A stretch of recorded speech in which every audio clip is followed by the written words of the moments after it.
But my name is Rahul Shinghal. I am the co-founder and CEO of Tazapay, and I'm here to tell you about my story. My story of quitting a corporate job and starting a company and the mental anguish that typically a founder goes through in the first couple of years. And I date back to my early childhood. I was born in India to a very typical Indian middle class family.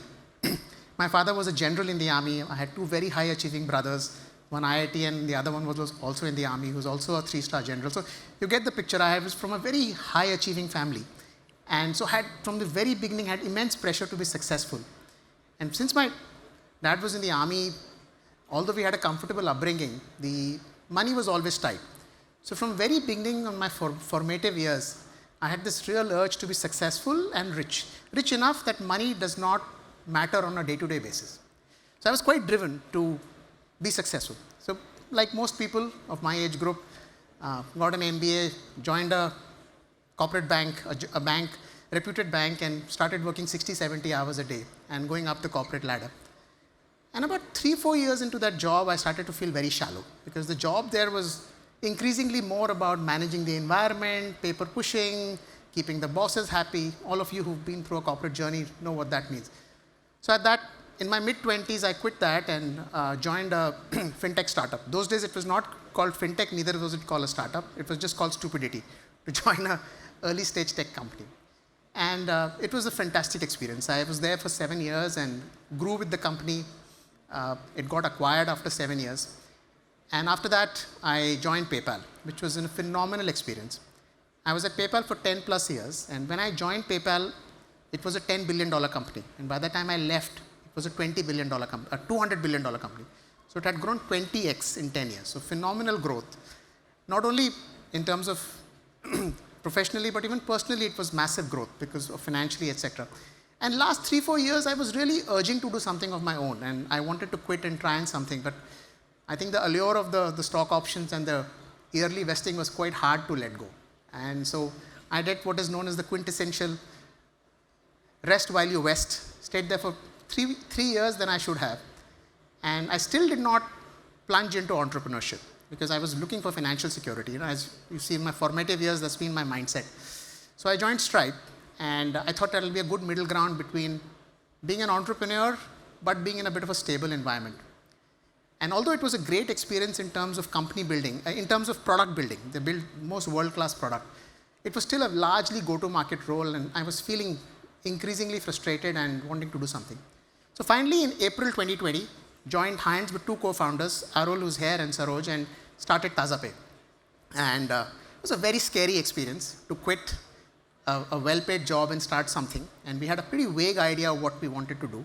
Thankfully, we got funded quite early and started on that journey. It was 2 days before the circuit breaker. We incorporated the company on 2nd April, and the circuit breaker started on 3rd April. So it was quite a jarring experience at that time. And although I had done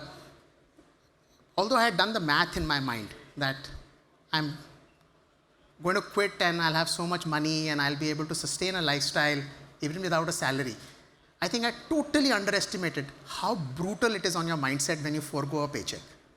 I think the paycheck becomes a drug, and I had been drawing a pretty good paycheck for the last 22 years.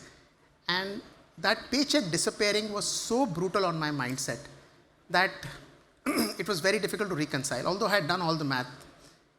And besides the paycheck, what was even more brutal was the loss of status. You're a senior corporate executive in a company. You send an email, you get a response. You call somebody, they return your call. It was very rare that somebody did not return my call or did not return my email. Now suddenly it was rare that if somebody returned my call or returned my email. So this loss of status, complete lack of money. I had taken a salary cut of 80%, and suddenly you're nobody from somebody. Your identity, your business card is your identity card. And I was deeply regretting the decision. And I was thinking I made a big mistake and I should basically quit and go back. But not that easy because I had raised money, hired the first set of people, so it's not that easy.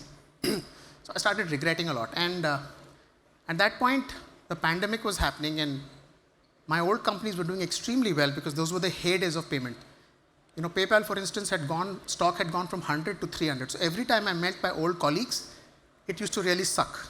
that, my God, these guys had also got promoted. Now, cut to today, the stock is back to $50. Most of those guys have got fired or have got let go. So it does feel slightly better in a bit of a vicarious sort of way. But nonetheless, it was a pretty traumatic time, the first 6 months. I was just not able to be comfortable with the decision. And I spoke to many founders, and I realized that many founders in their first year quit just because they cannot reconcile to this financial paradigm of the new financial reality. And it is very real, it's very not often talked about, but it's extremely brutal, whatever math you've done. So I told myself, I'm going to basically empower myself to take a decision in 3 months. If I don't feel comfortable, after 3 months or 6 months, I'll basically reverse course. So that's and that was the first time that it was very, very empowering for me, that I had the control of my decision. I started to see joys in things for which I had left the corporate job, which is most importantly a sense of agency. When you're in big companies, you can hardly get anything done. It's a lot of paper pushing, managing the environment, managing your bosses, managing your people, justifying your headcount, etc. So now I had real sense of agency. I could decide something, get it done, and I started seeing joys in this. After about 8 months, we launched our product. We got our first customer. I remember I was up till 4 in the morning trying to complete a transaction between a US buyer and an Asian seller. Our platform was still an MVP platform, so it was quite difficult to get people to do transaction. For the next 4 weeks, I was up till 4 a.m. every morning, hand-holding customers to complete a transaction. And every time that payment successful screen flashed up on the screen, that was a moment where this regret coefficient went to complete 0. So that was the first moment. Second, we hired our first set of senior hires. This was the SMS that I got from my first customer when we did our first transaction. I still savor it and I keep it as a photo shoot, as a screenshot on my phone. We hired our first set of people, and that was very energizing. So one of the things was that you hire people you like and respect, and the paradigm starts to shift. We started celebrating small wins. And when I look back, today, if I look back after 3.5 years, we are a fairly successful company. We are 100 plus people. We have over 1,000 customers. We've raised over $20 million. And this year, we got a license. We were ranked as top 100 fintechs globally. That is quite an amazing achievement to do in 3 years. And I think that's all credit to the team. And when I look back at what helped me in reconciling with this shift from being regretful to being where I am today, I think there were a combination of factors there. Personal lessons from my journey are that most important is the sense of agency is a currency. When you lack it in big companies, you miss it. So very important that you have to deal with the sense of agency that you can get things done. It's almost as important as your salary component. And that's the kind of people I try to hire as well now, for whom it's important that they are able to get things done. You should surround people with you like and respect. That makes a huge difference. And your family is your co-founder. Very, very important. Your family has to be there to support you. You will find affirmation there. And the last one I'd say is not falling to founder stereotypes. Especially if you are 40 plus and trying to become a founder. I see a lot of them trying to fall into the stereotype of behaving like a 25-year-old founder. It will not work. You've got to act your age. You've got a certain lifestyle. You cannot suddenly change overnight. You cannot sleep on a couch and eat popcorn. So you've got to live your life, and only then you'll be able to build a company. In the end, I'd say my story is the more average story. Most time you hear stories about people like Mark Zuckerberg or Elon Musk who build companies from their garage, or they want to build a multi-planetary civilization. My story is the more average story. Work 20 years in big corporates, learn the ropes, and with that journey, try to build a company. So what I'd say, if there are people in this room who are on the cusp of doing something, you are sick of your corporate job and you want to do something, I would say just do it. Because once you start, the whole ecosystem comes there to support you. Thank you so much.